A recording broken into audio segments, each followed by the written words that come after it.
Then do you ever use a bugle? If he's just talking back and forth with the cow, but then he stays out there and you can't move up, then what? He's still talking to a cow though. Right.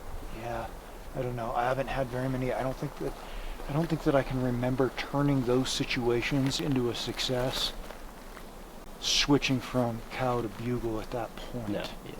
Yeah. But at 30, if he's at 30 yards and there's still a cow here, he's probably it's not gonna be much effort for him to go ahead and come over here. Yeah. If he's that close, he's going to come in. Yeah, he's either going to come in, or he could absolutely, if we can see him, remember, he can see this setup. Yeah. And a cow is this long, sticking out from behind these little trees here. At that distance, he knows whether he should be suspicious or not. What? So, same situation.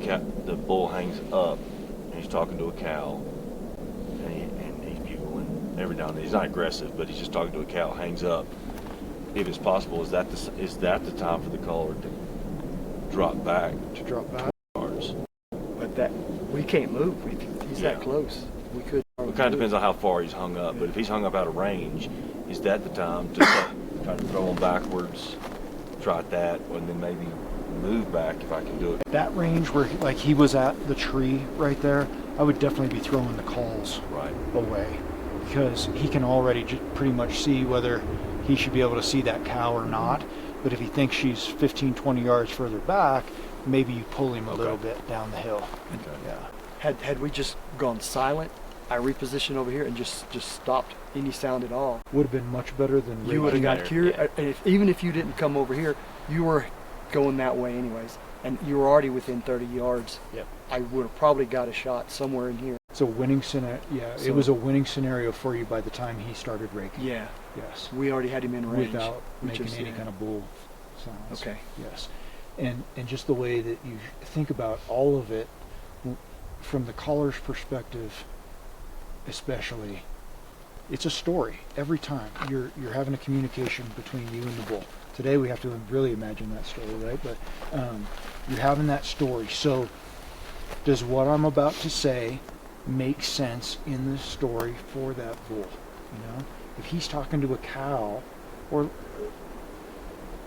you're out somewhere, you're at the gym, and it's socially acceptable if you like a chick for you to talk across the gym to her and be like, "Hey, how's it going? Yeah, Back in the good old days. you're looking good over there." Yeah. Back when you were growing up. You make me want to come to the gym more often, right? Anyway, you're talking to the lady over there, right? And then all of a sudden, Monty stands up. some dude's like, like right next to her, and just like, "This is what you did when you raked, you know?" And he was like, "Have a good day." Yeah. Didn't make sense for the story. Yeah. Him, the only story that he saw was like, "Nope, don't need that right now." Saxon, will you do a location bugle and then a challenge bugle? Yeah.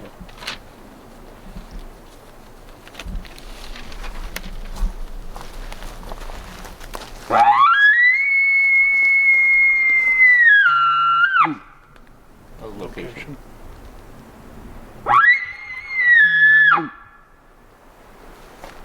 A little more high-pitched, aggressive, and truncated. Yeah. Which I thought you did a good job with. And you're putting your vocal cords behind it. You know, you're putting a lot more of that oomph into it. Yeah. And then there's even the step closer, which is hard for a lot of people to do, but it's the lip ball. So that's like the last call a bull will make if he's pissed and he's, you know, So 40 yards. lip ball is. Yeah. Which I did a couple of those. Hey, if you hunt public land elk and you're tired of grinding through random seasons, I built the elk hunting series of ebooks for you. Most hunters don't struggle because they lack effort. They struggle because they lack a system. And that's exactly why I built the elk hunting ebook series as a complete progressive framework for Western elk hunters who are done guessing and ready to hunt with intention. Volume 1 is going to be Foundations and Reality. I reset your mindset and expose the assumptions that quietly wreck seasons. In Volume 2, Finding Elk and Understanding Pressure, you'll learn how elk actually move under pressure so you can anticipate instead of react. In volume 3, terrain, wind, and position, I break down how to use landscape and thermals to consistently create opportunities. In volume 4, calling, silence, and pressure, sound becomes a decision tool, not an impulse. In volume 5, bow hunting execution, we're talking about close range strategy so you can finish your encounters. And in volume 6, late season and post rut, we're talking about how elk shift after the rut and how to adapt when others quit. This is a system built for consistency. This isn't theory. It's a structured system to help you find elk, read country, and make confident decisions every season. Buy each volume individually or bundle them all to save 50% off at backboneunlimited.com.